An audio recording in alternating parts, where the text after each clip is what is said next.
সবসময় বিয়ে আসছেই ভালো লাগে, কিন্তু বিয়েটা যখন হয়ে যায় তারপরে সেই আনন্দটা থাকে না, তাই তো। আর এদিকে দেখো, বিয়েটা হচ্ছে আমার বোনের, তাই সকাল থেকেই তাড়াহুড়ো শুরু হয়ে গেছে শুধুমাত্র গায়ে হলুদের জন্য। আর আমি হলাম আমার বোনের বড়দি ভাই, তাই নিয়ম রীতি মেনে বাড়ির সমস্ত গুরুজনেরা আগে গায়ে হলুদ দেওয়ার পর আমার শুরু হলো গায়ে হলুদ দেওয়ার পালা। তাই প্রত্যেকটা রিচুয়ালস হয়ে যাওয়ার পরে আমার শুধুমাত্র ফটোশ্যুটের জন্য রিচুয়ালস ছিল। তাই এই দেখো বসে পড়েছি পানের পাতা আর হলুদের বাটি নিয়ে। সামনে ছিল ক্যামেরাম্যান, বলল দিদি ভাই শুধুমাত্র তুমি ধরে থাকো ওই হলুদের বাটি, তারপর আমরা বাকিটা দেখে নিচ্ছি কি ভিডিও কি ফটো। প্রথমবারটা গায়ে হলুদের ফটোশ্যুট হলেও সেকেন্ডবার কিন্তু মন থেকে আশীর্বাদ করেছি বোনকে। কাঁচা হলুদ বাটার আশীর্বাদ তোর গায়ে যেন সারা জীবন লেগে থাকে।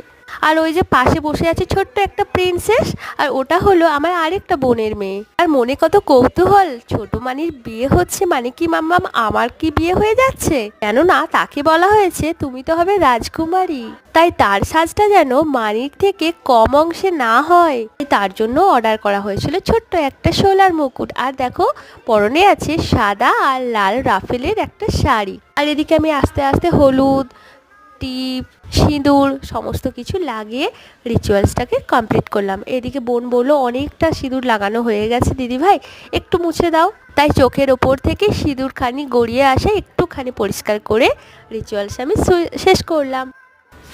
আর এদিকে গান বাজছে শোনো, দিয়ে যেতে চাই আমি একটুখানি ভালোবাসা।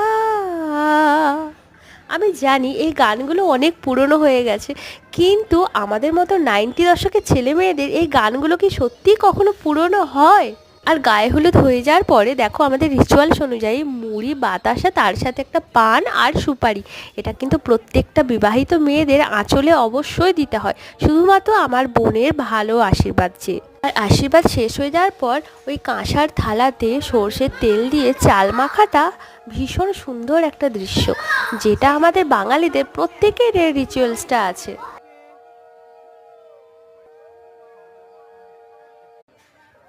আর অবশেষে কনেকে কি একা ছাড়া যায়, তার সব থেকে বেস্ট জিজু তাকে কথা দিয়েছে পাটা যেন একদম মাটিতে না পড়ে, একদম প্যান্ডেলের ওই পদ্ম ফুল থেকে শুরু করে ঠাকুর ঘরে নিয়ে যাওয়া পর্যন্ত বড় একটা দায়িত্ব নিয়ে নিয়েছে।